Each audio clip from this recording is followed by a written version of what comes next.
welcome to the SBP Podcast, episode 87. I'm Susie Botello, your host. Hope you're all ready for the new season and that you're all doing okay. Our guest for this episode is Anthony Z. James. Anthony shot a feature-length film now playing on Amazon called Ghost. He shot the entire film with a small crew and an iPhone in London. Now we're going to discuss mobile filmmaking and storytelling. How important is storytelling really, though? Ghost is a gritty crime drama, and if you've not seen it yet, then I hope you'll go and watch the movie. Before I introduce you to Anthony, I want to share that SBP, which is S. Botello Productions, launched an exciting new platform for smartphone filmmakers last week. Mobile Film Stories is a video streaming service for only smartphone movies and videos, and it features an open community space to connect and collaborate. Now, the platform is still in its infancy, so it's a great time to get in and earn revenue from your mobile films and watch films that inspire you. mobilefilmstories.com is for you, and we hope to see you there. So stop on by, watch some films, and say hello. Are you ready to listen to the wonderful things that Anthony Z had to say? Let's go.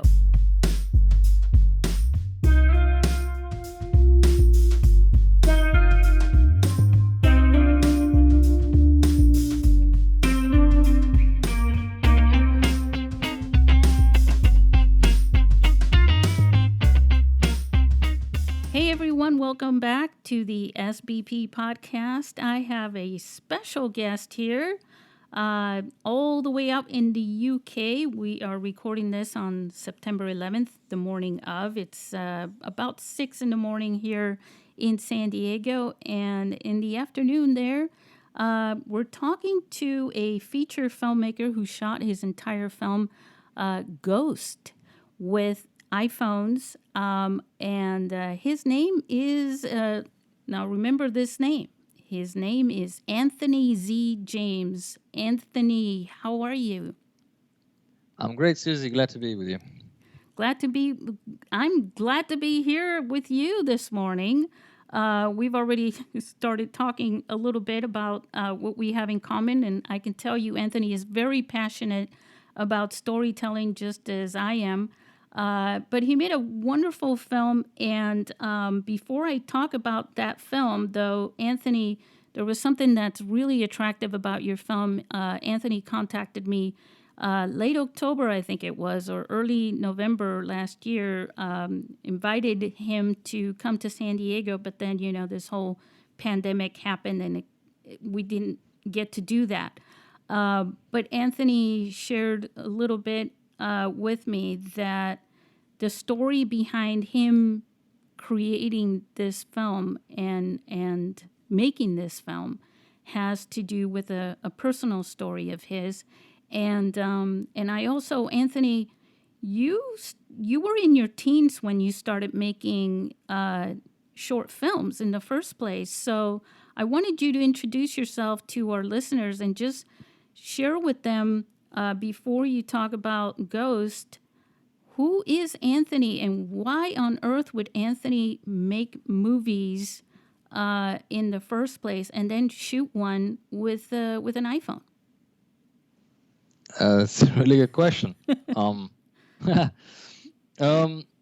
Yeah, I mean, just talking where the filmmaking started for me is I was probably 14. And I went to this art school at the time, and we used to do little summer camps in June, where a whole class would go somewhere in a rural area, in a village or somewhere, and just paint nature and stuff like that for like a couple of weeks. And we had some downtime, and somebody had a little MiniDV camera, and they started playing around, just like messing about with it, and after messing about with it for a while, they said, okay, let's do something else. Let's make a little story. And I think I was maybe, I don't know, writing okay essays or something story related, and they invited me to come along and try to come up with some sort of a story for it, and make I don't know, give some purpose to the whole play, I guess, to the playing around. So we just for fun sort of came up with this very spoofy idea, the generic revenge plot, brother avenging his brother, all that kind of stuff. And because the reason for it was they came up with this sort of stunt where they would punch each other and spit watercolor paint, red paint out, and it looked pretty good, I think, at the time. And they were like so infatuated with that trick that they wanted a story that would sort of utilize that thing, and they enjoyed doing that. So I thought, okay, what kind of story would have a lot of this? And we came up with the film called The Professional. And yeah, we shot it in 2 days, just like around the area where we were based. And funny thing that I didn't know what filmmaking is. Like, I was, watching movies, of course, and it was an art school, so I had some visual background, but I didn't know anything technically about it. So just press record and film, and so we shot it in sequence as if editing. I didn't know that editing existed back then. Like, I didn't know how that works. So we would actually shoot like shot by shot, scene by scene in order, and even play music in the background with. Oh, Imagine that, like cool. yeah, because I didn't know that you're supposed to put it after. Like zero Right. education, zero knowledge, but like anything, you have to learn about it. So, and it's interesting how even from day 1 to day 2, it changed from us shooting like one long takes into actually cutting, shot by shot, different angles. It was very natural, like almost caveman style learning filmmaking, from making, just sort of developing naturally, instead of reading somewhere about it. So that was very exciting process, and it was very collaborative, and we discovered quickly this camaraderie and joy doing it together, just doing a funny little scene, lots of improv, and then reviewing it together in a little circle, almost like a fireplace, like yeah. So this feeling was so, I don't know, like just so happy, I remember calling my parents after day 1 and just telling, like, I think I just discovered what I want to do the rest of my life. Filmmaking is like the best example of teamwork. Yeah, for me at least, it's one of the key, draws to the activity. And I tried some animation as well, which is fun, and it's sort of nice combination of what I knew before, and sort of moving image with sound, but still pretty much alone in the room, just doing frame by frame. And I've done stop motion, I've done drawn animation, and this sort of, but being out there, on the field, Yeah. with people and experiencing this together, that was really, really great, joyful experience. So after shooting that little thing, I took me a while to then, put it in some sort of a presentable form, and we did a screening at the school, and that was like 2004.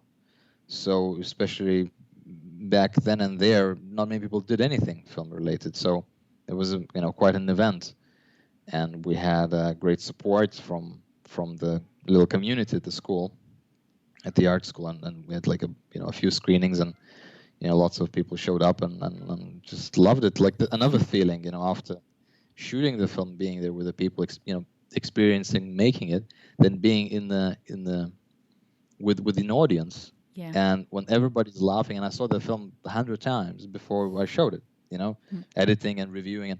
But when the whole audience laughs from like a joke or like a situation, like where it's supposed to, you laugh so hard as if it's the first time, So they're sort of experiencing with somebody else, fresh, So that was also amazing feeling. So I think these two experiences like cemented in me that's the high I always wanna get, I think. So that's the beginnings for me. So it started with the story, just as it should, right? The desire to create a story and being able to share it. And, I'm sure you agree, film is probably the best format for that.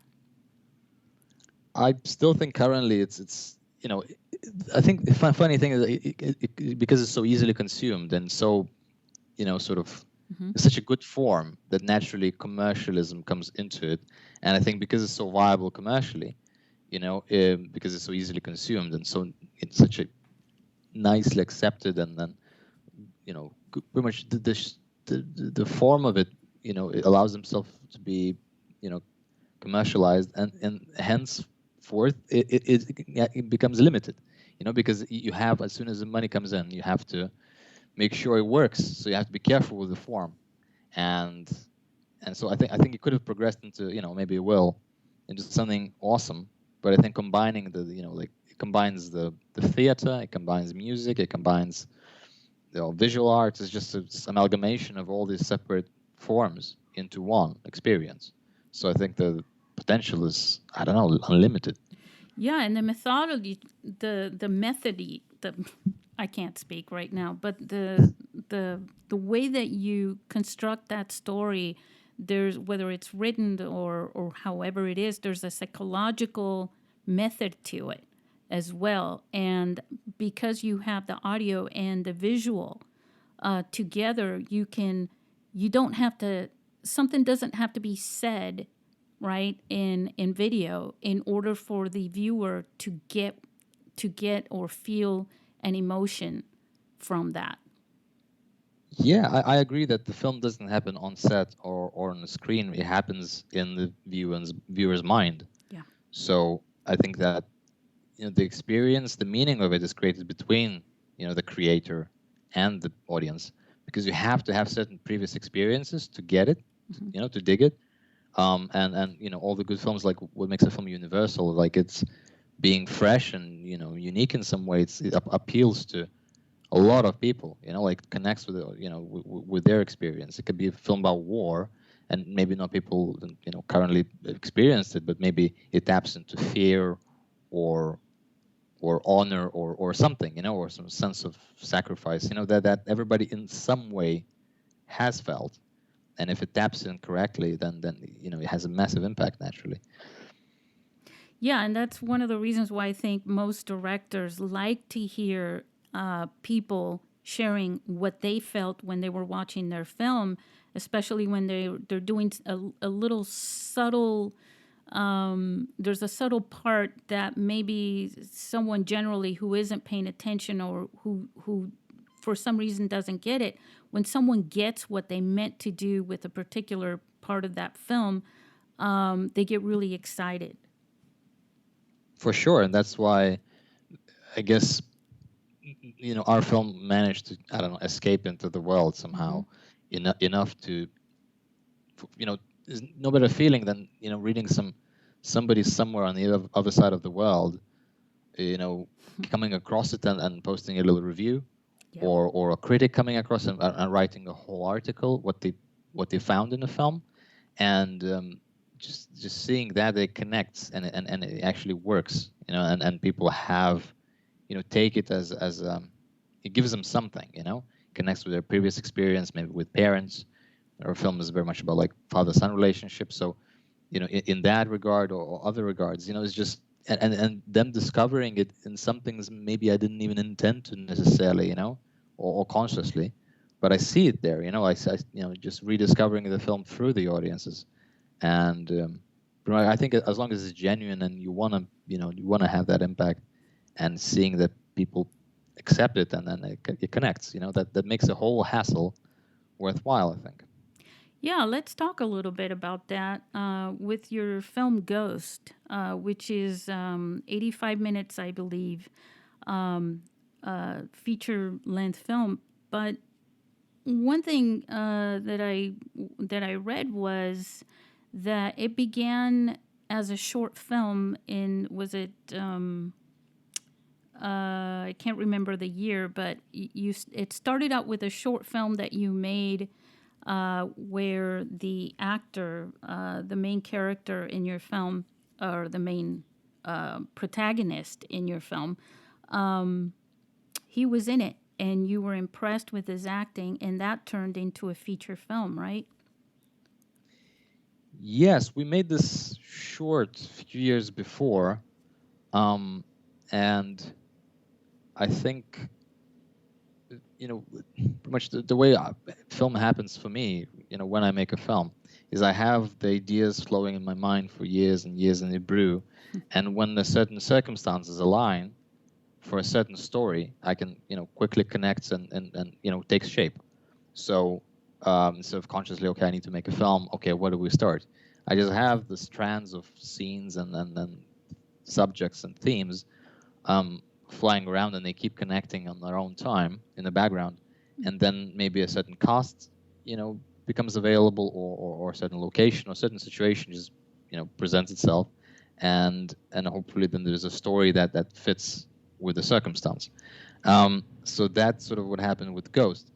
And same with the short film. I had this idea. I think it was initially a very basic idea, sort of, like one sentence idea, about a prisoner coming out, and he just tries to reassimilate. Like he goes back home, goes to his workplace, and goes to the social place, and nobody wants him.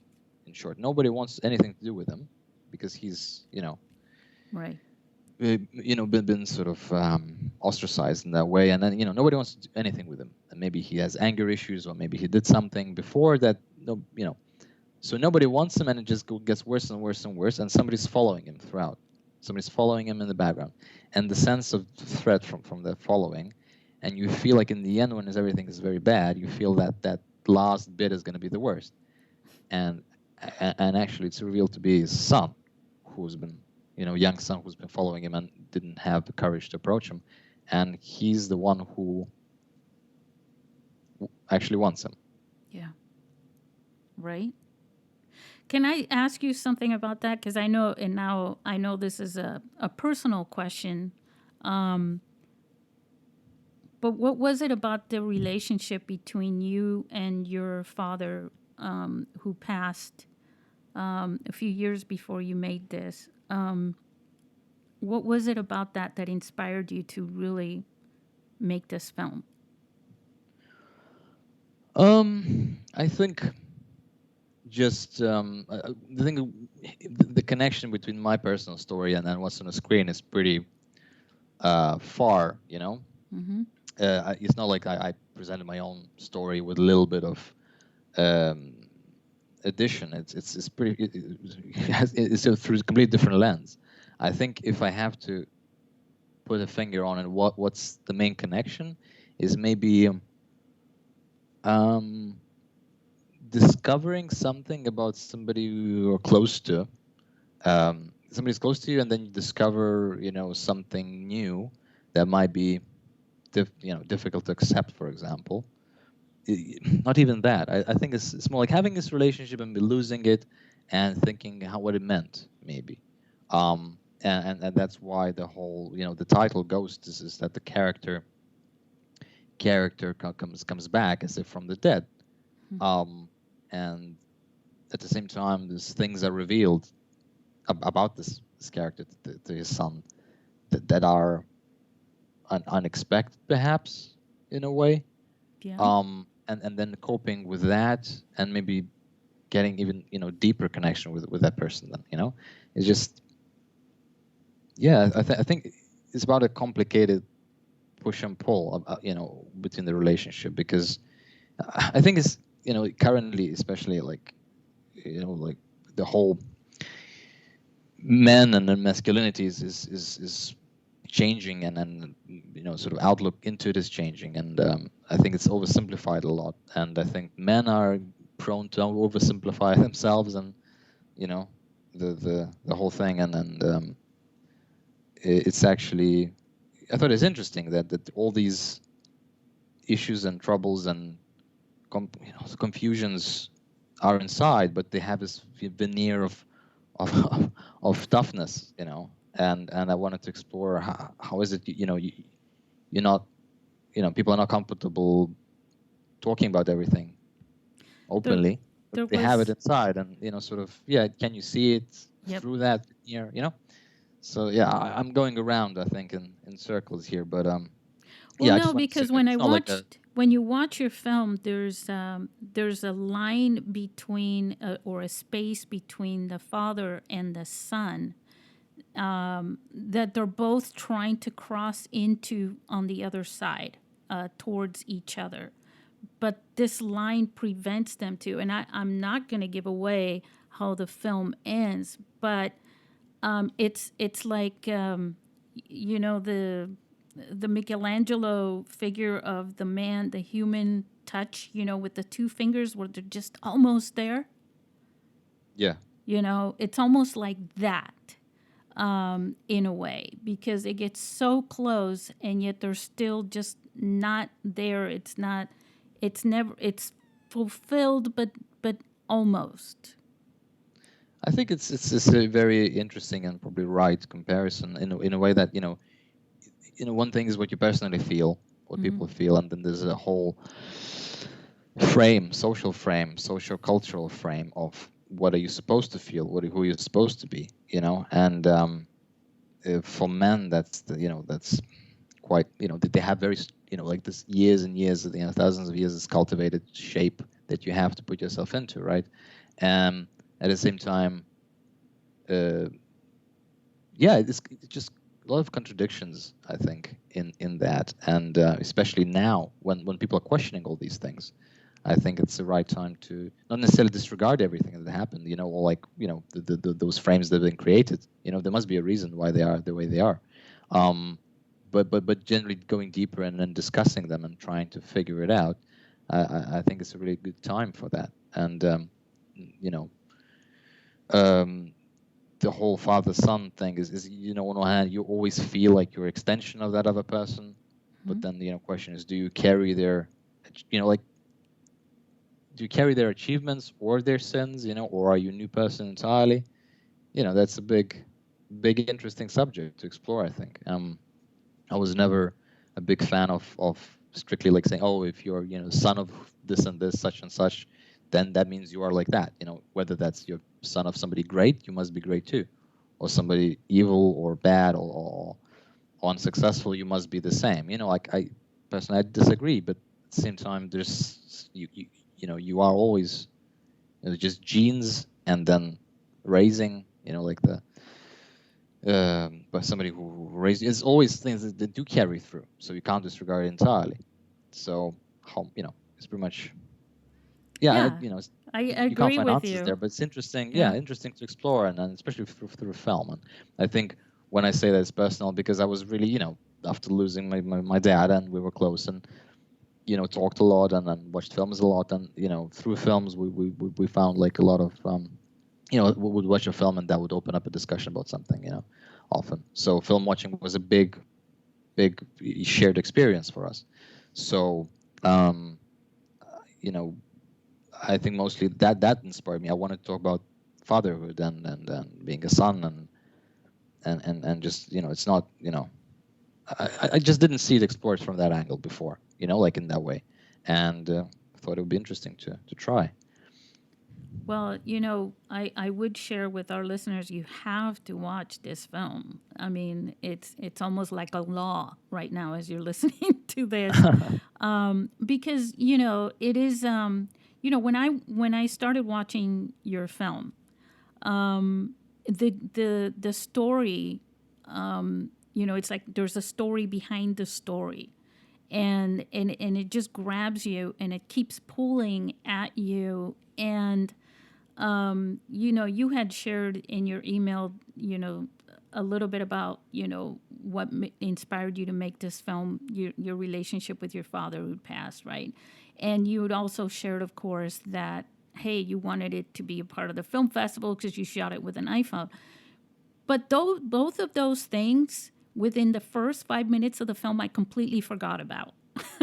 I got captured by the story, and it was so captivating, and it just kept leading me on and leading me on. And there's let's face it, your film is gritty. I mean, man, I remember sitting there and going, boy, I'm all tensed up, and there were several scenes which really tense you up, and towards the end, how everything just kind of comes together. Man, that's so intense. The intensity of the characters from beginning to end is amazing. And, gotta give some high fives, some kudos, whatever word you guys use there in London for these actors and the way that you directed them. How was that process for you? Because I know this wasn't a short film, this was a feature length film. For you as a director, had you made other feature films, and how did you pull this together? Is what I'm trying to, share with our listeners. Sure. Yeah. I mean, before I forget, it's interesting what you mentioned about the feeling tense watching it, and I still do sometimes, in certain scenes. But I remember shooting them, and anybody who's going to see the film will probably get which scenes we're talking about. But don't want to, spoil. But shooting up probably the scene that you have in mind there and then, because a lot of it, it was quite a lot of improv throughout the whole thing, and the actors really did an amazing job, and they were really present and in their roles, and shooting certain moments, it felt like I felt so tense, and not like even scared, but like you feel like you should call ambulance or something, you should call somebody. It feels like in the middle of a car crash or some sort of tragedy taking place, and you shouldn't be filming, you should be getting some help, because they really, it was so palpable, the tension in certain moments. And I think everybody felt it because of because it was a lot of improv, and every take was a bit different. Nobody knew exactly what to expect, but essentially there was an amount of trust, to stay within the character and just go with it. And yeah, it was crazy, like just being there. I remember, like, it's a very impressive feeling. But how it came together, I think the cast was, I always, since I decided to make a film, and knowing I'm going to shoot on an iPhone is going to be sort of a very straightforward and basic approach from technical standpoint of filmmaking. It was all on the cast, it was all in their hands, and make it or break it, because we had like very put together. I wanted to put together like a structure for the film, the story, scene by scene, very clearly, and that's really well, in the sense that everything makes sense, to everybody involved. Because if it doesn't, then you can't really properly even improvise. So the story had to be really, really clear, and sort of almost there's no other way it could have ended up happening. The events. Knowing the characters, you just put together these chemicals, and reaction is sort of natural. So every decision leads to another decision. I just wanted to be very, I didn't want any scenes to be like randomly what's happening. So if you follow the film, I believe you should be like, what's happening is obviously that will happen if this person does this or meets that. And so because I think that worked, and that allowed people to get into the character and improvise certain scenes, within the world, and believably, because they believed that it makes sense.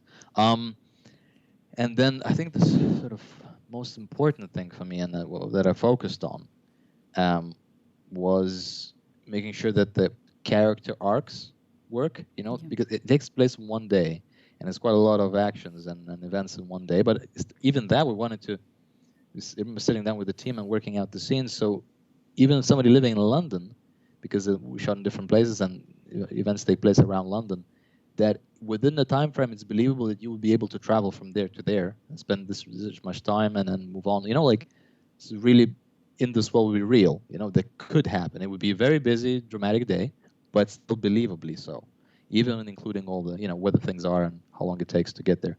But the most difficult thing is for the actors, and, I guess directing-wise, was to make sure that is enough dynamic in the relationship between, especially father and son, particularly these two, but the rest around them as well, that there's enough change happens. They need to get to know each other, and then, because they haven't seen each other for a long time, and they want to get to know each other, but they both, trying to be these tough dudes who don't really, right. is they're quite closed in, and they have to sort of scrap through the surface to connect, and have all this journey within one day. And we shot in 2 weeks, and we're not always shot in sequence. Tried as much as possible, but not always an opportunity to do so. So they were super collaborative, and it was most interesting process to, let's say we shoot a scene, and then we, on the ride home back with the lead guy, with the father, I would say, maybe your relationships are a bit too nice now, and I think maybe as a father, like who didn't see his son, maybe you should be a bit more like nosy, or piss him off or something, and he would include that in the next scene. We would, like tell somebody a note to mess up the scene in a certain way and see how the other person gets out of it. I think that was very alive in the process, and everybody sort of embraced it very much, and I think made the whole thing more real. Yeah. Because even in the dialogue scenes, for example, anybody who might want to try this sort of improv based shoot, is the downside of it is that you won't be able to maybe change the rhythm and pace of the thing in the post, because it plays out how it plays out. And I think certain scenes, ideally if they were written, they would be like faster or slower or something, but that's the price I think you pay for the naturalism. For example, my goal was to make sure it doesn't feel like the boom boom boom things just work out. It's just somebody comes in, says something, leaves. Yeah, but that says something about you too, because and your crew, hello, because I mean everything has to be perfect during those improv scenes. You can't just cut and say, well, we'll take the other scene, Yeah, because it exactly. won't fit. So like I tried to be very efficient, and because everybody was just really spent their time, and I was really thankful, Yeah. and generally wanted to keep the good vibe, and never want to push anybody too hard. I wanted to be efficient with my takes, and don't sort of push them into nth take, and just do it 1,000 times. At the same time, you had to realize when it's enough, when it's there. Yeah. And there was some scenes that took maybe 40 takes, others took one take. Yeah. You just have to be conscious always. We used to we tried shooting like two scenes a day, like pretty much morning bit and afternoon bit, and like move between locations, between those two. Some scenes, like the ending, it's quite elaborate. It took maybe 2 days to shoot the whole thing. But funny thing with improv and takes, that you're always on your feet. Like you never know exactly what to expect, and you have to be super engaged. Like when it's like same script, just different angle. Like I shot stuff like that too. The actor could try different thing here and there, but it's a lot of repetition. And with improv, it's way less repetition, which is more fun, I think, more alive. At the same time, it's more difficult to work in post, and to stitch things together, because certain scenes we covered in like wide, long shots. We have two people talking, the whole thing is there. But it can't be the whole film this way. So some scenes were more usual sort of over shoulder or close-ups, ping pong. And that's incredibly difficult in editing. I had to cut the film myself and assemble it, and simple scenes, like simple dialogues, not even the major sort of moments, were so difficult to then put together, because as you improvise, the things change, they evolve, and you want to grab a bit from the beginning and grab from the end, and they're talking about two different things entirely, by that time. So I think, again, the kudos to the actors to keep it. They were very aware, I think, and very conscious throughout the film, to make it work. And they included a lot of things that, like, purely their. Why I love improv, another thing, working with actors, but you get the whole input from the whole person. He doesn't just recite the lines, of course, for the acting edition and all that stuff, but they include, subplots and stuff, Yeah. If they have their own story in their mind, for example, maybe you didn't come up with this or mention this, and they have their own subplots happening that they reveal in their own way, their own time, and that's really makes it richer, much more richer, the film. All these nuances, because they have freedom to be creative, and if you have a team that is up for the task and they enjoy that side of the game, they can bring so much to the table. I feel instead of just There was Yeah, a not lot not of to. that. There Yeah, was a lot of that. You could tell. When I was watching the film and watching, like the main character. What was his name? Is it was it Tony. Tony?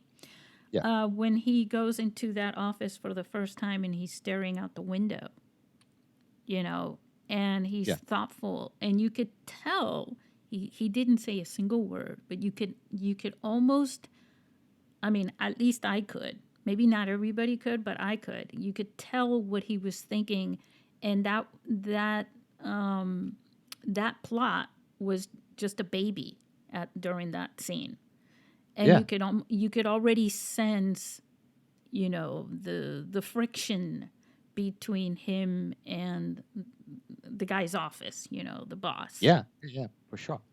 And these things, like for example, another thing why phone actually shooting on a mobile phone enables us to accommodate these things, because my technical sort of goals were very simple, and I'm really glad to hear that people like the look of the film, and that's great. But the goal was to accommodate them, the actors, the story. So having shooting on an iPhone with like no lights, and the gear is in your pocket, you just like on a gimbal, you look like a tourist.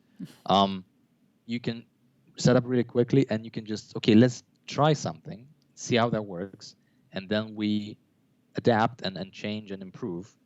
But you're working with a fresh material. For example, you say, okay, father meets his son after the decade. Like what happens? They have their own ideas. You discuss it in depth beforehand, of course. Like the character, the backstory, what happened. Like really thought through backstory. That's my job with them, and make sure that it sticks within the whole vision, the whole thing.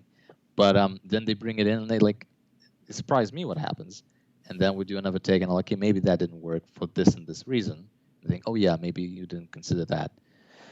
So it's very collaborative, very alive, the process, and I think that I loved it, because that's how I used to work when I was, in my high school years, before I went to film school, University Westminster in London, which was great for teaching the more traditional methods, um, but they are sort of just comparing them, Yeah. their advantages, disadvantages, and I'm sure that when you work in a system and there's a budget and there's everything people need to know what's going to happen. Everybody needs to be on the same page. Certain hours, certain plan, certain schedule, certain budget. Everything is and you have to know, and that's why you develop a script for 2 or more years. And then there's a whole thing beforehand. So that's great. Of course, it needs to be that way in order to work. But work on this wild side, you don't have that, so you can sort of just discover things so wonderfully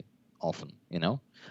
So we always came prepared, and I knew what kind of shots I want. I knew what we need from the scene, and it was never like, yeah, let's see what happens too much. You always know what's the purpose, and everybody knows what's the purpose, but they have enough space just to play. It was like jazz.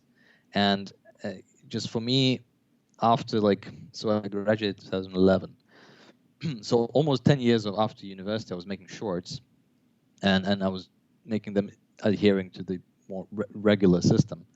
And I just felt like after a while, I just missed that just more experimentational kind of filmmaking, that I used to do in high school. Just get together and let's see what happens. Yeah. And I was just curious what would happen now. I made after the film I mentioned earlier, I made a sequel in 2 years when I managed to get my own camera, and everybody, I said, okay, let's make a film. Back then in 2006, 5 or 6, and I was like 15, 16, and I wanted to carry on making films, and they they said let's make a sequel because everybody enjoyed it so much, and audience enjoyed it, and so we made way longer, like half an hour film, Yeah. with this sort of same character's journey continuing like a sequel. So I believe every project is different, and depending on the circumstances and the purpose, the goal, everything, you have to find your method for it. Personally, I missed the more off the cuff kind of shooting that we used to do back in high school. And after the film I mentioned earlier, back in the school, we as soon as I was able to get my own camera, I wanted to continue making films with the guys there, and everybody was insisting on doing a sequel because the little spoofy revenge film worked out so well and everybody enjoyed it so much. We made a much more elaborate at the time sequel, like 15, 16, and yeah, that was again a lot of just seeing what you can get at the time.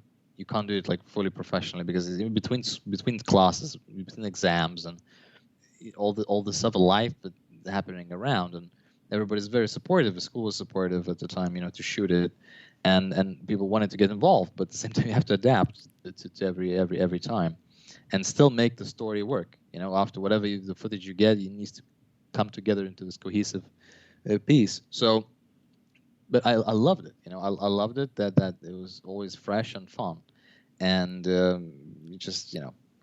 yeah, it felt less like work. Yeah, Like, and you just, I mean, going back to that particular feeling of having that sort of freedom, when you have a budget and all these rules and everything after studying it, it's almost like it takes the spark out. But you had that experience, which you still use and you keep. Yeah, I think it might be a very sort of harsh metaphor, but at a certain point I felt after learning about all the rules and regulations and how to make films and all the processes that I need to go through, which involves a lot of bureaucracy and just insurances and securities and all that, which makes sense for sure, for certain projects. But I felt almost creatively castrated, compared to this just going and doing it.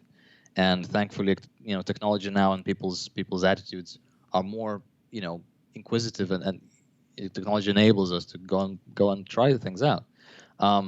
So I know that certain actors really need to have a script and know the words and know everything what's happening, and that's how they work best. Other actors are much more inclined to this sort of ad-libbing and inventing stuff on the spot. And I think there's no argument there that doing it this way is just often way more fun, especially when you don't have to answer to anybody. That's the thing, like the upside of, the downside is clear about having no budget, no backup, but the upside is that at the same time, with great budget comes great responsibility. They had no budget, no responsibility. You can go wild. Were your actors also? I found that a lot of there's a little bit of what a theater actors bring to a film set when it comes to improvisation. Did your actors work in theater as well? I'm sure many of them did, and they all have different experiences. Sort of, I was happy to discover that most of them were really comfortable with improv, and also just the whole process. It's funny when you know how things are supposed to work, you're aware of the rules, and you know the rules, and you good with that. But then you go and break them, but everybody breaks together with you, and they are okay with it. Sort of, then a new person comes in every time. We expand the cast. Every day was scheduled to be more and more complicated most of the time. So the guy who scheduled it was like professional. He's a professional first AD working on big movies, and he's a good friend of mine. So he said I can't come in. I think he was working on maybe even Chernobyl, the HBO TV series. Yeah. So definitely, he was there. So he said I can't come in and help shoot, but I can schedule it for you. So that was very well done schedule, and it was purely based on just getting, because we have to learn. It's a new way of doing it, and everybody needs to warm up. So we were step by step like making it more and more complicated. Like all the simple stuff, just more casual daily routines and introductions were shot first, and then the cast sort of expanded. And because everybody was more and more comfortable with this sort of unusual way of filming, anybody new coming in, even if they realize it's kind of crazy, but they saw everybody being on the same page, because as long as there's like a respect and appreciation to for everybody, nobody's being a diva, nobody's being a tyrant, everybody's just everybody could just walk off. There's no contracts, so the priority was making sure everybody's enjoying the process, even though it's tough sometimes, weather was harsh, and it's of course, but as long as they're having fun enough to, then everybody's on the same page and having a good time. And somebody else coming in I might have never met before, um, they just see it, but pretty much you imagine you walk into a room and the chair is on fire, but nobody's minding it, so you think, okay, probably that's the way it's supposed to be.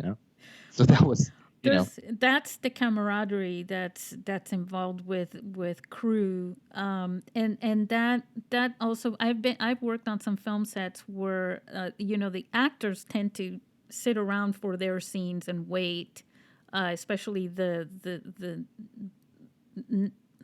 side actors, not and they're like, oh man, we're just watching you guys, the crew, and we're jealous. Like, we want to be a part of the crew yeah, because they yeah, see that connection. But the thing is, like, you become family. And I don't know, in your crew, who shot the film actually? well, I did. Yeah, you know what? I Oh, thought I thought you did, because I was looking at your crew credits and there is no credit for the shooter, and I thought that's probably because Anthony shot it, you know? yeah, the thing is, yeah, initially there was we're very lucky to have this professional cinematographer involved, Yeah. and there was somebody who's joined in. But one of the reasons is there's no good cinematographer like will be able to assign 2 weeks off his schedule to be fully there. Um, and he said, okay, I wanna do this. I love the project, and then he was super helpful. But whenever I can, if any jobs, like I have to go. So I realized that, I'm gonna have to shoot some of it, if not most of it. And secondly, just I was playing with the iPhone and gimbal so much before that I was just more used to it.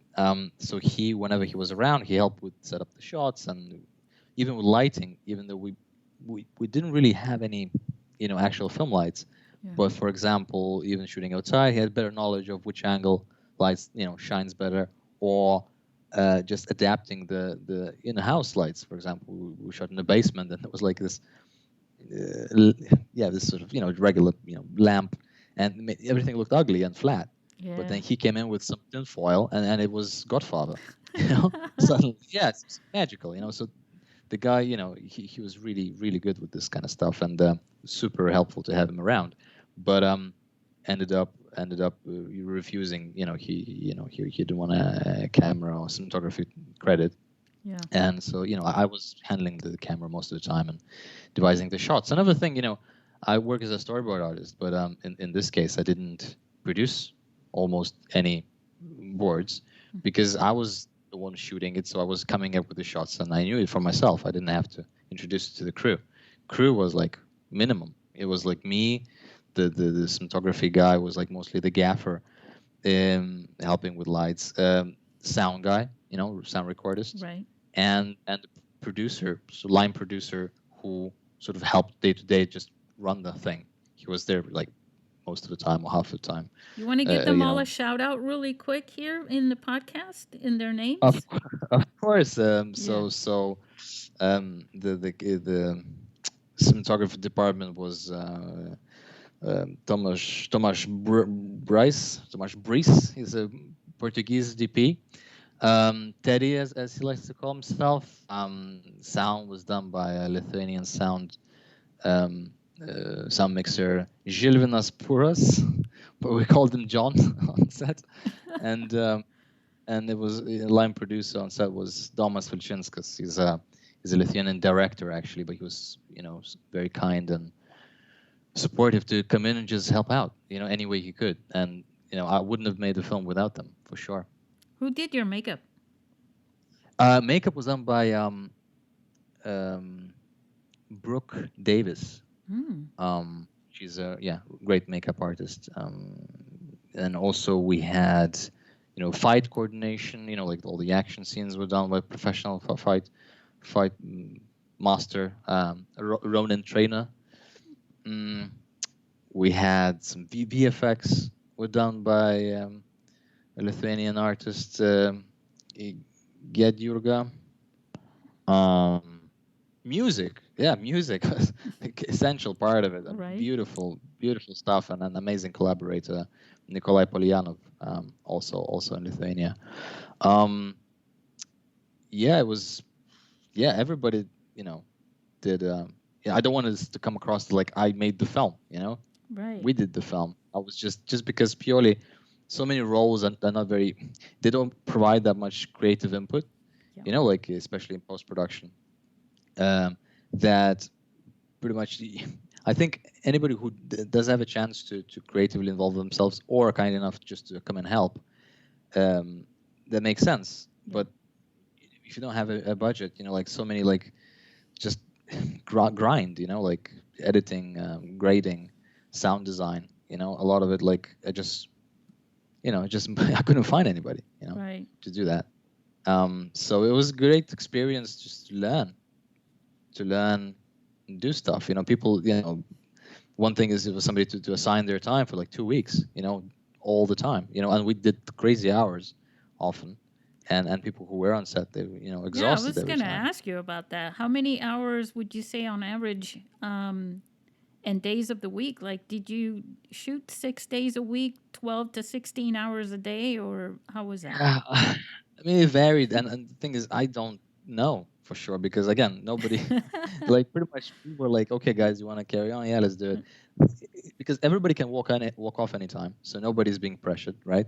At the same time, everybody, if they love it, they want to stay and then finish it.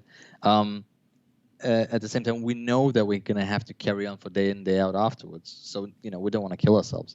So it's just, I don't know, everybody was grown up, like, just, like maybe when you're a film school student or high school, like you don't know, like in the, in Dark Knight, I think it's like young man's game. You don't save your energy, you learn, you realize more or less, what, how to play it and how far people are willing to go. You feel the crew, you feel the people, they feel you. Everybody's, when everybody's in sync, it just it didn't require like to provide a schedule and stamp it and then at this hour we wrap. We have an agreement. Okay, we aim to do it like that, and and most of the time we actually wrapped early, as long as everything's in the can.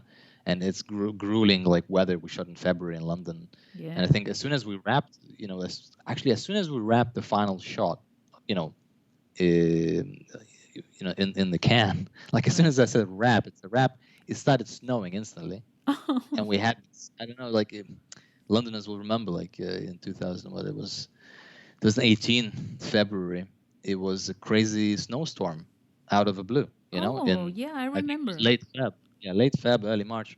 It was crazy and instantly, I kid you not, like there was no BTS because we couldn't afford somebody doing BTS, but it would have been crazy. I say wrap, next second it starts snowing, crazy, in It was Chinatown. waiting. It was waiting just for you to say Yeah, that yeah, to yeah, yeah. start So I have snowing. another thing, i- making films, especially like any film, it depends on the weather and just a bunch of circumstances and luck. But when I told all these stories, how we make a film to the first AD, Lukas Kudavchenko, who did the schedule, and he's a Yeah. established AD. I told him how much luck we had. He said, "Dude, like you didn't only use up all your luck, you used up probably everybody else's as well. It's just so much. Like there's a shot, for example. I really wanted like a certain scene to be at this location, which is half the time Yeah. it's underwater because the tides on Thames are crazy. They're like very drastic. Oh. So half of the time of the day it's underwater, it's inaccessible, and there are like schedules, but they're like not 100%, I think. And even if they are, anyway, Was you that have to under be the able to read them. bridge or? Yeah, under the bridge, Yeah.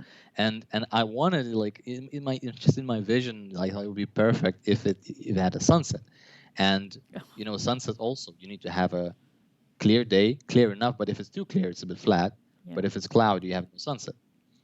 So, and you can't like keep trying every day, because Yeah.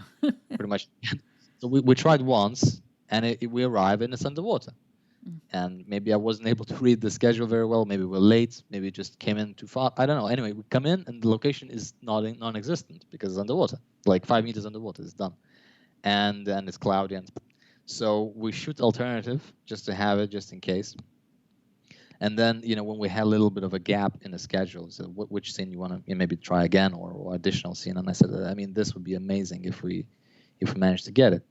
And the tight schedule seemed to be favorable, and we went there, and I almost cried, because I set up a camera, I start shooting, and the guys walk in. They probably know the scene I'm talking about, under the bridge, and the sunset is perfect, and it's dry, and it's exactly like I envisioned it, but I had no control over making it happen, other than just show up and hope for the best.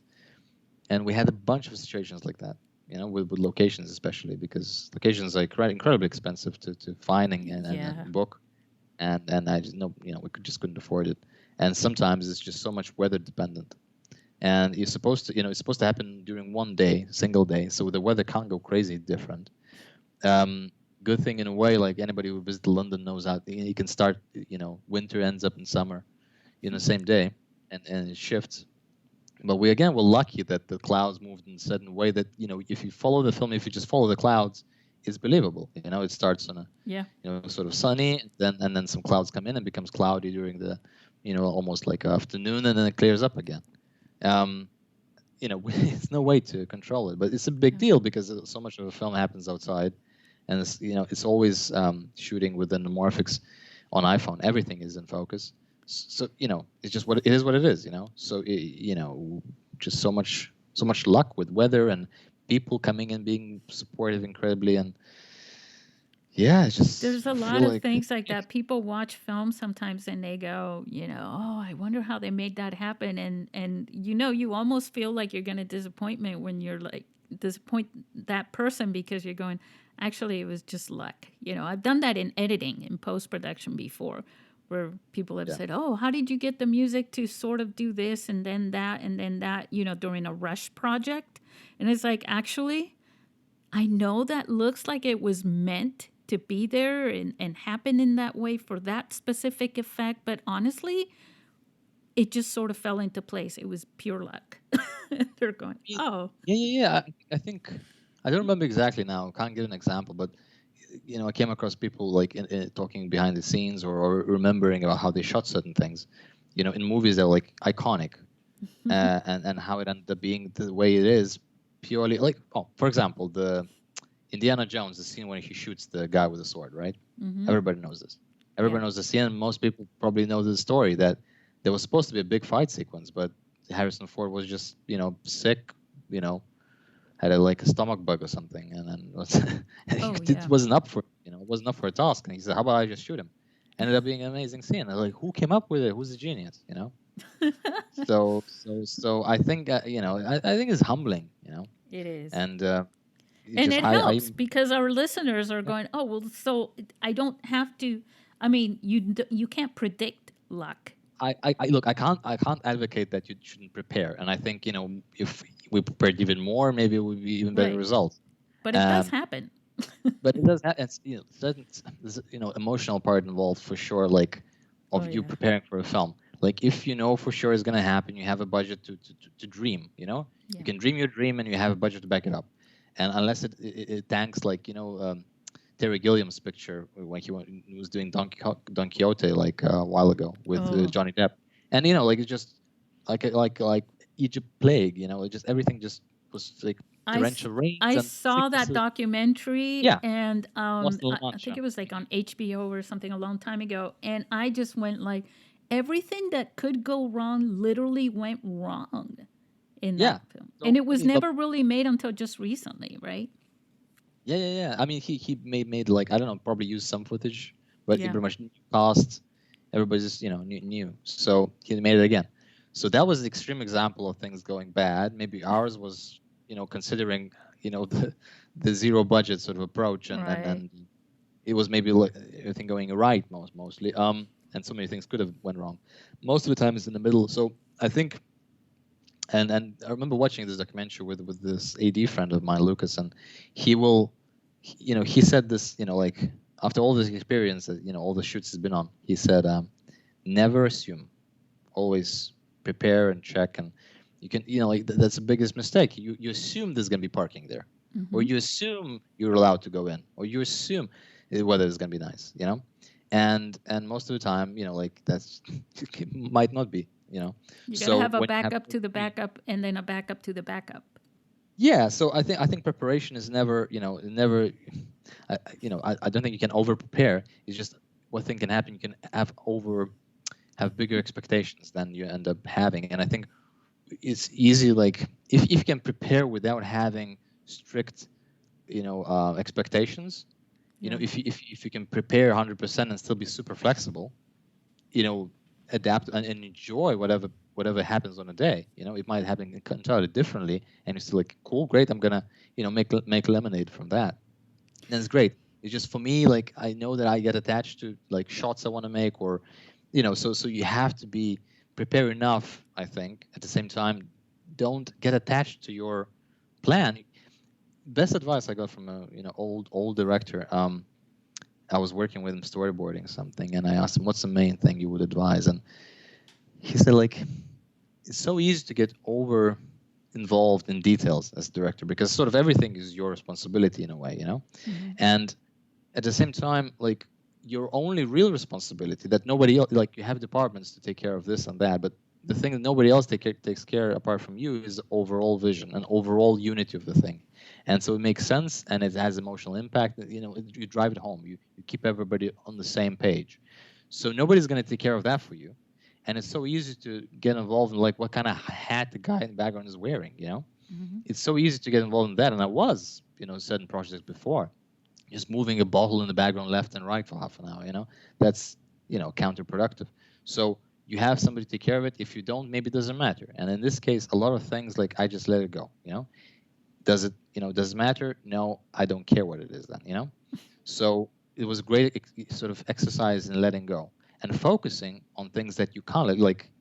I was focusing on the acting and not like abstractly on the acting, but making sure that it feeds into the it's consistent and it feeds in the whole vision. For example, maybe the actor wants to go bigger here, and he feels like that's why the director is there for. If everybody could just go and DP does his own thing, shoots it, actor does his own thing, everybody has a script, why the director, why the conductor then in the concert? Why? Because you have to keep everybody in sync. And that was first experience ever that I really focused on that purely, keeping everything in sync. And if performance might be great but it might be too big or too like this or that for that scene in context, it maybe would be beautiful on its own, but in context it doesn't work. It's So like you have to make you're balancing what matters with what doesn't matter. yeah, But that's the director's job entirely. That's yeah, but almost- that comes, I mean, we're talking to Anthony Z who's been making movies for what, 10 years now, since he was a teenager. I mean, making movies. I mean, I don't want to sound like there are directors who Well, actually made no, like I know. movies. I was involved. I was doing stuff. And then on various. I tried different things, film related. And was making small movies, little films. But I was trying to always make every year or two make a little film. Process is the And same though. You're constructing yeah, stories and putting them into a visual with audio media. It's a movie regardless. It's stories. They were all narrative films, right? I've done some documentaries, some animations, but yeah, most of it, my focus was like The story. fiction narratives. Yeah. Yeah. So you do have that experience, and that's kind of like, part of the inspiration for listeners is to keep making those, keep creating those, because eventually it gives you the opportunity and the ability to know the difference between what matters, what doesn't matter, because you're going to have to make those decisions right there and then on the spot, right? Exactly. And I remember recently, I think Jonah Hill was talking about working with Scorsese, and he was asked like, what makes him the best director or such a renowned director, and then he said that ability to make decisions, making good decisions and swiftly, because things keep changing, and if somebody presents you with an idea, you can't have a rule of I accept ideas or I don't accept ideas. You can't be always open, and any idea that somebody in the background suggests, you're like, yeah, sure, let's do it. because it's Yeah. you know finite time and finite energy and finite budget and everything. At Right. the same time, you can't be like strictly no. I think because people might come up with great stuff, but it's up to you to decide there and then if it's a good idea. So I think just I would say you have to keep working, keep making films, and keep making bad films and whatever, Yeah. and keep talking with other people who do that and get. I was fortunate to work as a storyboard artist with a variety of different directors of different experiences, different levels. You know, some very experienced, some fresh, and just whenever I get a chance, I try to have a little chat about like their experience and what they would advise and maybe some sort of stories they're able to tell from that, and you know that's how you build your experience and knowledge, and then you apply it. And I think that's the key. Keep doing stuff. If I wouldn't have done those all the tiny films before, Yeah. I wouldn't be able to do anything now. It's Well, purely like another thing is I think not necessarily strictly this thing and you're able to do that. I think overall it gives you that ability to decide on the spot, ability to choose and pick your battles, and choose what's important, and embrace situations when they present themselves to you. You have to have that confidence. yeah. So yeah, I think anybody should just focus on that and just don't expect to. I think another thing is like pressure of making any project like it has to win awards or get you somewhere. I think that's one of the biggest mistakes I made before. Is kind of attitude that everything you do is an investment to like go to Hollywood or something. Right. Make this short and this is gonna win an award, and if it doesn't, like it's the end of the world. And this is, I think it sucks the joy out of it. And I think there are way better ways to make money than filmmaking, and to build careers and much more secure and clear pathways. I It's think this is also a dangerous zone to get into as a creator because you can only be disappointed so many times that you'll end up quitting. So you have to be careful because if you set yourself up to be disappointed, you will end up quitting. And then the best parts of the best things that you could have created, I mean, they're always in the future as far as the creator's mind. for sure. Like this producer once told me, like filmmaking is not a sprint; it's a marathon. Not the fastest or best one wins, but the one who stays. Right. I like that. And yeah, and at the same time, director is as good as his next film. What are you doing next? What are you doing next? And I have like a good friend of mine won an Oscar for best short film a couple of years ago, and instantly the question is what's next? He met all these execs from big companies and studios, and everybody's what's next. That's the only question. Like always have things in works. And I think if you're genuinely a filmmaker and storyteller, you always have stories to tell and things to explore. And I think it's just harmful. I don't know where it comes from exactly, but it's a harmful attitude for, and being part of this filmmaking community and going to film school, and just this career-driven sort of success-based attitude that is very. It's just that's why we have so many jaded filmmakers and so many people say, "Oh, I wanted to be a filmmaker, but oh, it's impossible. Or it didn't work out," because everybody's like, "Oh, I'm going to make a film, but only if I have X amount of budget, or if I have this kind of star, or if I have this kind of circumstances." But look, there's especially now you can see it with oversaturation of movies. Only X amount of movies need to be made and consumed. It's not like it's not endless request for it, and so many people, way more people want to do it. So it's now it's not even a question of how to make a film. It's how somebody's going to see it, and why would somebody see it.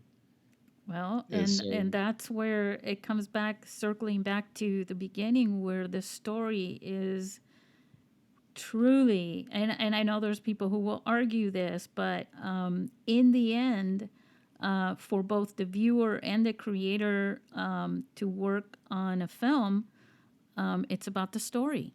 If you have a good story, yeah, I think if you want to be genuine and I at least find for me it's a really healthy thing is asking why do you want to do certain thing, anything in life. What's the reason? What's the driving force? Maybe is it actually it might be fear. It might be greed, it might be jealousy, it might be sense of, lack of accomplishment, or you want to prove yourself.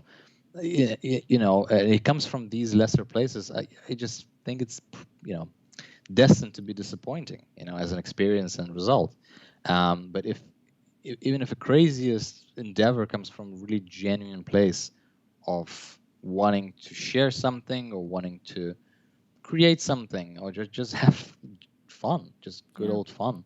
Well, I think Um, there's a story in everything. Everything that we feel, everything that we experience, every little thing around us actually is connected to a story. And I think the thing is that creators tend to see those stories and envision those stories, and then to feel something about that story, and have that drive to create it, also comes with a little passion for that particular story, though, right?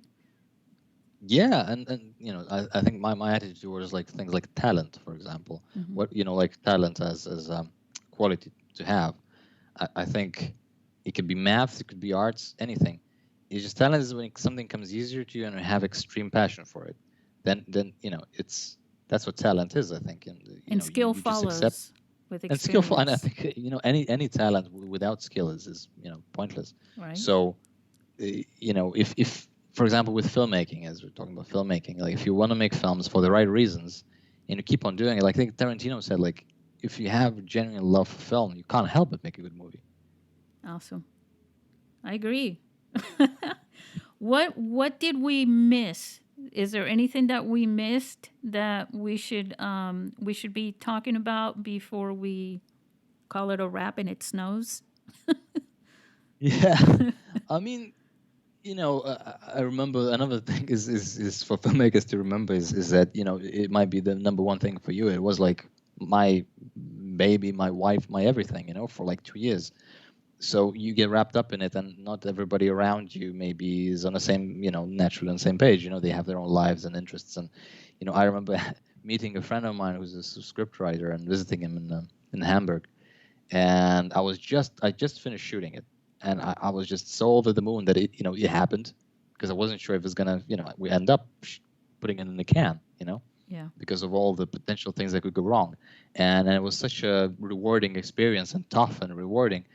And I had so many stories to tell that I bored him to death. I think after 3 hours, he said, "Just shut up already," like, and he's a filmmaker and he loves it. And, it's just, so, now I'm a bit cooler about it. But I think generally filmmaking, if you figure it out how to get into it and just do it and give yourself a circumstance to try it, and if it goes well, and if you have expectations lower, like reasonable, low expectations, and it's easy to become happy, because you don't want to win Cannes or an Oscar or this or that. You want to just tell the simple story, just record it, and then I think you have a good chance of having this wonderful experience, and then you want to share it, and just know when to call it a wrap. So I think in this case, I think if you share the website, and the contacts are there. If anybody has any questions or want to go deeper, I'm happy to Well, to I'll start a tell you conversation. really quick, Anthony, there is no way I would ever tell you to shut up. As a matter of fact, I'm going to say this publicly, that you have an open invitation to come back and continue the conversation here on this podcast. And I will definitely we'll share the trailer, the links, your website, how to follow you on social media as well, and anything else you want to throw, we will include it. But I do have one more little thing that I wanted to ask you. Are you going to make another film, whether it's a short or feature, using your phone? That's a good question. Actually, I think when we wrapped, and one of the cast members was really interested in getting into it and trying it out, and I think I relinquished the equipment, the gimbal and the lens to him to go explore on his own journey. And personally, I think it's a great piece of gear, to do certain things, and if the project calls for it, there's no reason to say no to that, you know. At Right. the same time, I always, I don't know, like I want to explore stuff, like I want different genres, different equipments, you know, Yeah. different setups. So um, I don't have like a plan to go ahead and make another one. It probably would be easy, you know. Like now I know how to use it, and more people are into it. Like we could get support, and you know, like Filmic Pro and then Moondog Labs were very supportive with the film. Now, you know, with the release, um, so I'm sure it would be probably, you know, straightforward to make another one, and maybe same genre. You know, people are like, oh well, yeah, that, you know, that scene was great. Why don't you do more of a crime sort of thing? And yeah, but again, not being in the industry as you know, just being, you know, nobody really cares what I do, so why not just do, you know, Well, just do you other have stuff. freedom. You have a lot of Yeah, I freedom have in freedom that. Yeah. to and that actually brought me to, you know, since releasing Ghost on Amazon, Yeah. we one of the actors from the film, he said, oh, I want to just do something, and another guy I knew from before wanted to do something, and so, oh, let's make some showreel material, and I said, why stop there? Let's make a film. Let's make a little film, and quickly just came up with a story, and then we just did 2 days shooting, and that was my first uh, attempt with the Black Magic camera. Mm. That was interesting. It's a completely different ball game with all Oh the yeah. lenses, and you know, with the iPhone, the tricky part is to make somehow that one lens, one focal length, one size work. The whole story. That was a huge challenge. And And if it's I not just about the size of the camera itself. It's just that the frame, what I you meant the you frame, yeah, the yeah. frame size of it's always super wide and deep in focus. Yep. So then you have to come up with ways of how to maybe use that depth in your advantage to tell a story on, and how not to make it boring. And so that was crazy, you know, to explore that with the iPhone. But now I'm more like, oh, what can we do with different lenses? And you know, I started playing with that and changing lenses and telling story with that, which is new to me. I was always kind of separate from cinematography. I would just invite somebody I knew to be a DP, and they would just, you know, discuss the shots. But how it comes together was always a bit of a mystery. And now embracing this self-shooting, you know, process, I'm learning about that, which is joy as well. Well, Education you is joy. did pretty good. Consider, I mean, the opening scene, you know, that walk, that long From prison walk. or oh no, through under the bridges, right? Yeah. I mean, that was pretty, that was a great opening scene, I think, from my perspective, right? Because it was a follow shot, right? Yeah, we just, you know, that's just again being on the wave, like riding a wave. You know, you feel things are happening and you just go. And I did, it was a first take. I just, Yeah. okay, let's go walk around there, let's see what happens. And I couldn't believe what's happening holding the, you know, the thing.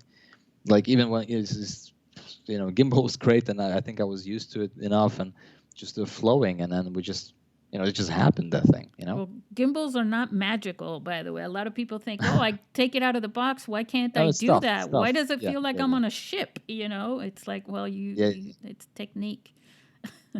yeah. I again, like practice, right? Makes Yeah. perfect. So I think, you know, as I think phone, like shooting on an iPhone and using gimbals and all that stuff, I think it's really cool if you're. It's meant to be easily used, right? You don't need the crew around it. So I think if somebody getting into that, just grab it and go shoot loads of stuff. Just play around with it until it becomes extension of you, you know, extension of your hand. So you know, when you grab a phone, that's how I came up with an idea to shoot on a phone.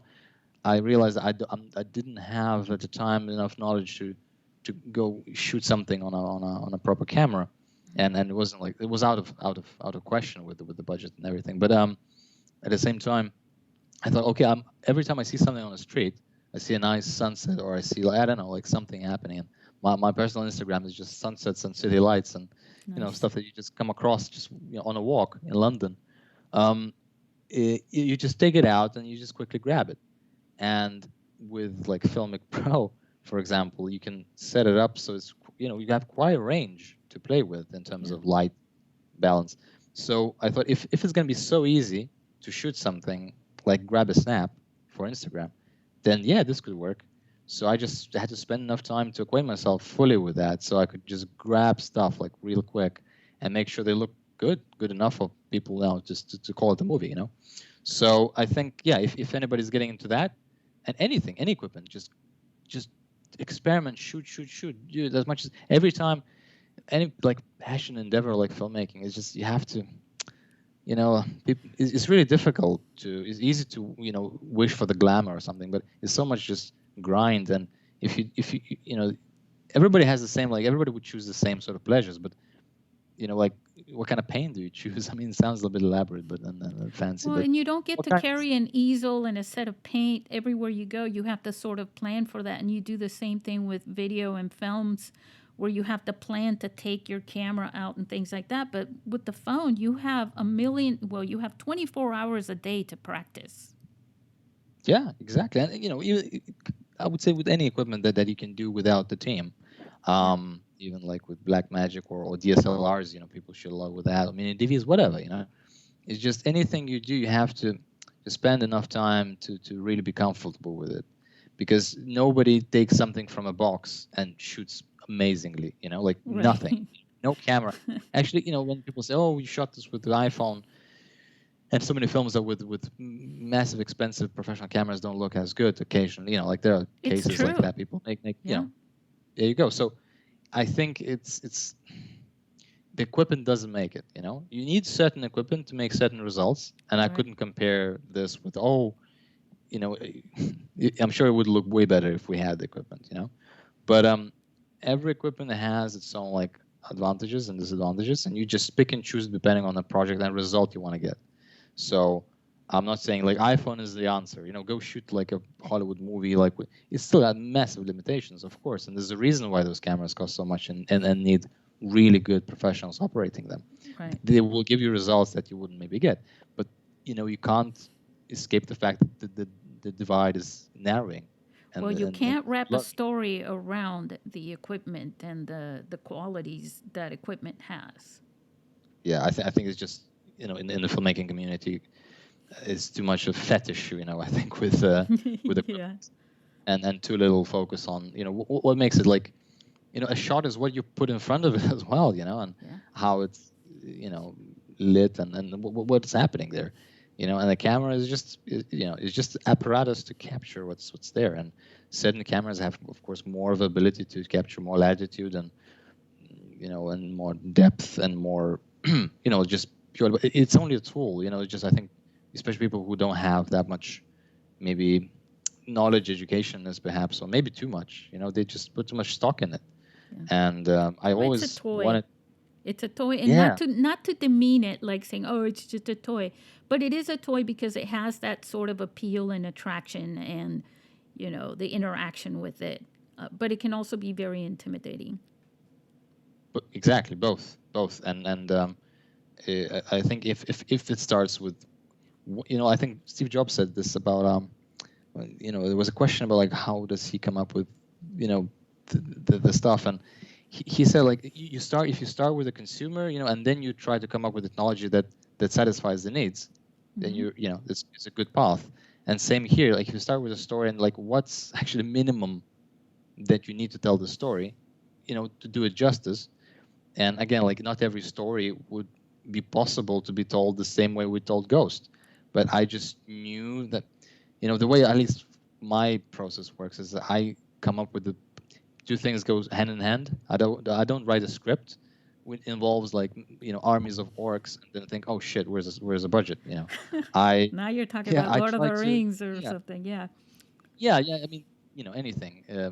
If circumstances always there, and you have to what, are you ready to go and apply for funding, or are you ready to is this going to be financially viable? Are you ready to chase the budget? And I've been on That's projects involved where directors were looking waiting and applying and then pitching to get the movie made, and the focus was to get a certain budget, certain actors involved. four If you and want a to go on that, half, 4.5 out of 5 films in the traditional film industry in Hollywood films could have been shot with an iPhone or a Samsung or something. I mean, there's all these like stories. I mean, do you need the massive crew? Does it need to be lit that beautifully?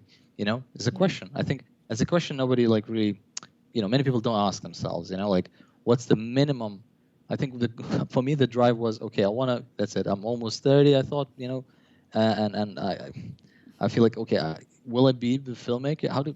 Or I will be the guy who wanted to be a filmmaker? And what is a filmmaker? I want to make a feature. I think feature film is just fine. If I do a feature film, is gonna. So what's the most straightforward way, to make an actual feature? And what I meant is not just capture footage for an hour and a half, but Right.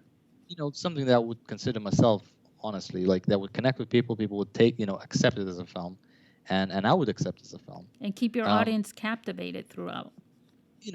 Again, your audience. When you say Yeah. your audience, like the thing with the opening shot, the under the bridges with the sunrise, like it connects with you. That's your, you get it, like you enjoy it. And the audience that's the film belongs to, they love it. They love all these silences and awkwardnesses and all this stuff. But then they're like, not every viewer gets it, and other people disregard it as boring. And I've had plenty of feedback from people. Yeah. And it's just not every film is for every audience. Like Transformers, like every like dishing on Transformers. If they were like that bad, like nobody loves it, then why it made so many money? So much money. Like, why so many people watched it? Yeah. Like it's certain, certain cultures, certain, like certain people love certain art. And this is the difficult thing and the key thing is when you have a tiny film like that, how to reach the people that would actually enjoy it, not like as many as possible, but how to get the actual people.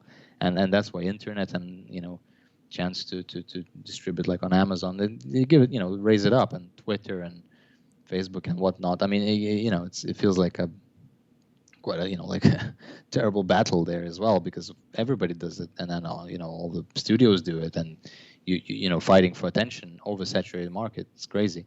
But at the same time, maybe you can, if you can tap into a narrow market, that the toughest thing is the feeling like when you get like reviews from critics or audiences that they love it, they love they really do connect with it.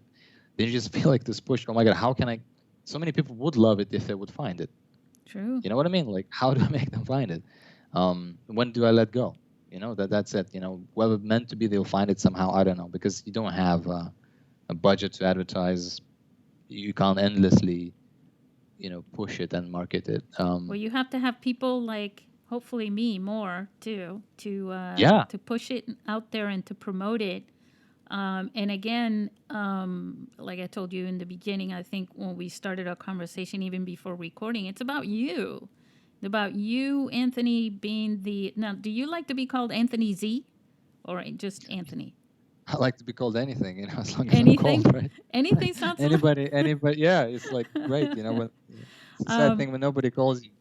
Right. But no, but yeah, I think promoting your work and promoting you and your attitude, your perspective, your, that you went out there and did this and that you've been doing this for so long, also brings something to the audience in this podcast, all our listeners, and to the mobile film community in general, which includes not just professional filmmakers and experienced, videographers.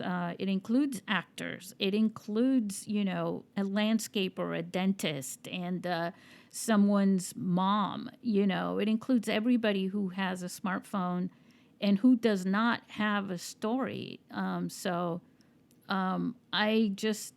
I think that everything that we just discussed here today, and I hope it will. And if anyone of our listeners is listening, go ahead and tweet or post or share or whatever, and let us know and connect with Anthony, because I believe everything you said is very inspiring. And I think some people will listen to this and get out there and do it just because of all the things and your perspective that you just talked about. Thanks, Susie. I mean, I really hope that this, whoever listened to this found some use in it. And at the same time, I think the only thing you can hope for from the the people from the audience is if you do actually watch the film and you actually do like it, and you know somebody who might like it too, don't stop. Just let them know. Like let them know, and that's the only way films like that can discover an audience and be of use and live.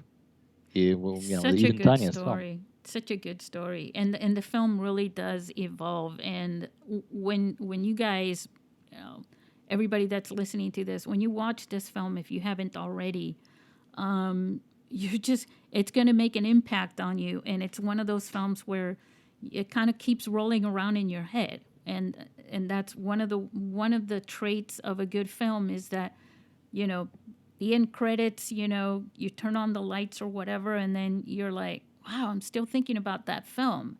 And maybe later at night or the next day, you're still thinking about that scene or something about that film. This is that kind of film, Anthony. You really did a great job with this. And I know there's a personal, well, when is it not personal, right? When you're making a film. Yeah. I mean, it's and anybody getting into actually, when I thought recently, oh, I'll make this tiny film, always gonna be like quick, and this film was like, oh, I'm gonna just experiment, try to make a feature, but yeah, it's gonna be like quick. And now, of course, it would, when you tried it once, especially now and next one, I would just be more efficient with time, and probably I would be able to release it quicker, and then just. But at the same time, like if you really want to make a film properly, like tell a story, be really do justice, you have to be prepared. It's gonna eat up loads of your time and your effort and attention, and like really, like you can't like casually have a kid and raise a kid, right? So you can't casually make a film and hope it to be quality and have value. I think. That's only me, but I think next film I want to make it has to be a bit better and a bit deeper, and have a step up for me and for the audiences who now, like some people who saw this maybe want to see what's next, and you can't just you have to take it seriously, I think, in a way. And like I think on one hand, I think for filmmakers to accept filmmaking as a hobby and not push it to become a career that you can pay rent with. Right. I think that would really, I mean, for me personally, it just freed me up, and brought love back in the thing, like just a creative endeavor. And at the same time, you still have to take it very seriously, if you're gonna just half-heartedly just do it. It has to be playful and it can be fun and not perfect. At the same time, certain aspects need to be serious, I think, because then you're just not gonna be. The thing is, if you succeed, if you finish it, it's gonna get out there in the world. People are gonna see it, and people are gonna see it like a real film. Not your friends and family. Oh, thanks, Anthony, you did this thing. It's good for you. People, like when I see people like on Amazon or Letterboxd or IMDb just rating and commenting and this and that and good and bad, and you see it's out there, it's in the street. People have people can speak about it, people can discuss it, and they judge it. And if you didn't do your best, they might not like it, but if you did your best with it at the time that you could, at least you feel okay, you can sleep at night. But if you feel like, oh, it's out there and that's your baby, and you sort of half-heartedly did it, yeah, that would be a shame. Yeah, So and it is out there. And the other thing too is that there are a lot of great stories that are being held back by budgets and people who were doing like what you were talking about earlier, which is it's got to be like this, it's got to be like that, it's got to be this way, it's got to have that. It's like, let it go, grab your phone, and just get out there and do it, because you're holding yourself back in the end from creating something awesome. And yes, it can be. And don't underestimate the power of your story and the power of what you can do. And I think it goes beyond just shooting it, getting in the can. Oh yeah. So many projects I know of, they were, for example, shot but never edited because or edited, finished, and not released. Tried some festivals, which is again a whole new theme and subject, the festivals and then the market. Like they didn't get the success they wanted, the approval they wanted, and they fuck it, and they just leave it.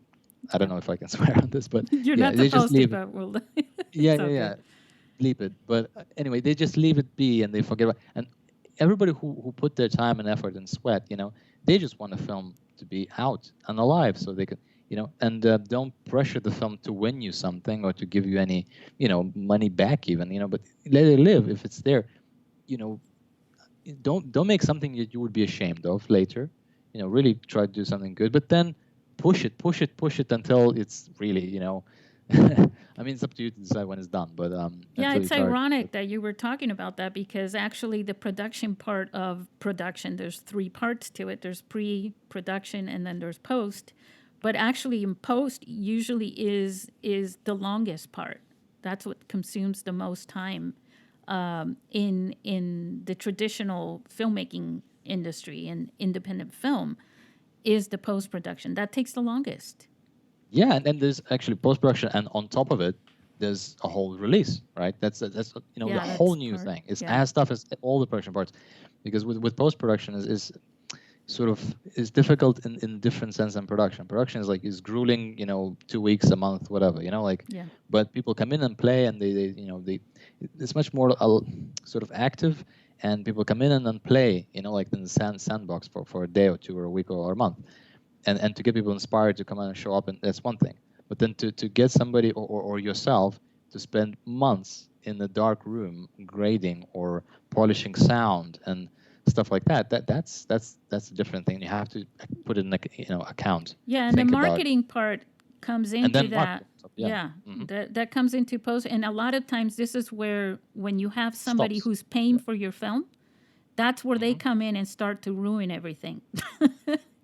Yeah, that's you another thing. know? Like, the story with Fight Club when it was released and it was marketed as a sort of, I don't know, violent fight film. Yeah. Not what it is. It's just, the angle they were pushing for was, I think, for even wrestling fans and stuff like that. Different, wrong audience. And when marketing comes in, and it might be not the best fit, but you're out of your hands because somebody else is paying for it. So it bombed, like at the, it was really not doing very well at theaters. And then it was rediscovered years after as in a DVD release, and it's one of the most popular films, and everybody's top 10, now. So, first of all, films you might, patience, another thing, push it like you need it tomorrow, but it's going to take a while for it to discover audience or just get completed.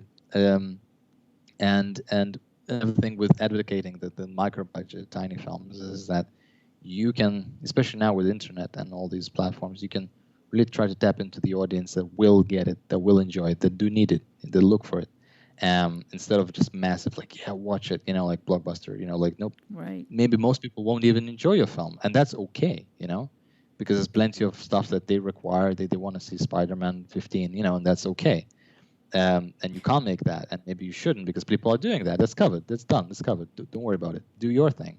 Yeah. That maybe this empty, that spot is empty. That your film, you're like, I'm also organizing a film festival Nice. in London.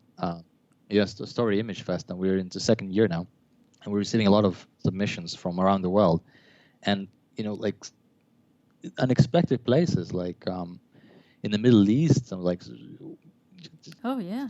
areas you wouldn't expect good stuff, quality art house stuff to come from, and they have people in these places that have completely different experiences, and both cinematic heritage is different and live heritage, and that just people, faces, characters, textures, We had rhythms a are different. film that we feature a community stories film every year, which is a story that's told from within. Actually, your film almost fit that category because it was a personal thing, but not really, right? But if you're a part of that community or culture, and you're sharing that story, that's the purpose of community story. And we had a filmmaker, and he was from Iran. Yeah, Iran is Yeah. really. I was so surprised. That's, I think, last year's, our first edition. I think so many movies ended up being in the selection from Iran and Kurdish filmmakers, because its quality is great, like really cinematic stuff. Yeah. But it's also very fresh and real and incredible, and it's like the subjects and themes are universal, but by being from like different worldview, and it just fresh at the same time and more real, and just as soon as people stop trying to imitate film, what is cinematic, if it's trying to imitate the stories, the characters, and genres. They stop imitating that and try to do their own thing. Just of course learn from like visual language, or of course, like Well, we've all you have to grown watch. up with watching movies. Yeah. It's Yeah, always so there, and yeah. so these films are very cinematic, but very real and grounded and fresh, and not trying to be something. They just are. This is a story. It's Right. that it's incredible. I loved it. I was really big fan, and they they sent new film. The winner of our festival last year sent a new film this year. So again, a completely new, different thing entirely, but it has their own signature style, and it's feels very genuine, and yeah, it doesn't seem to be trying to please anything. It's just a Oh, story. as the founder of a film festival myself, I know exactly what you're talking about right there. It becomes emotional because you're not just watching a film, you're selecting the film, but you're also getting to know the person behind the film. Yeah, in a way, yeah, for sure. So I mean, our festival is tiny, so not many filmmakers are, doesn't make sense for them to make a trip. And most of the films that get selected just happens to be from outside a lot, because we look for fresh stuff. And I'm not saying that you have to be from, a obscure side of the globe to make a, you could, I'm in London, the story is based in London, so you could be anywhere, and you can still find, as long as it's genuine, the point of view, and it comes from a place wanting to tell something, and not imitate, not impress, not get a job, as a filmmaker, then it's gonna be good stuff, Yeah. I promise you. Yeah. Yeah, there's a lot of good stories out there.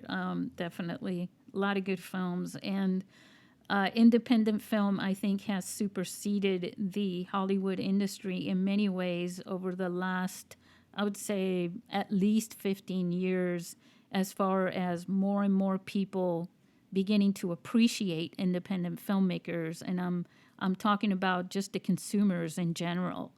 As opposed to well, I could keep talking to you for days and hours, quite honestly. So we'll definitely have to have you back on the podcast, and you'll have to stay in touch personally as well. Anthony, one last thing.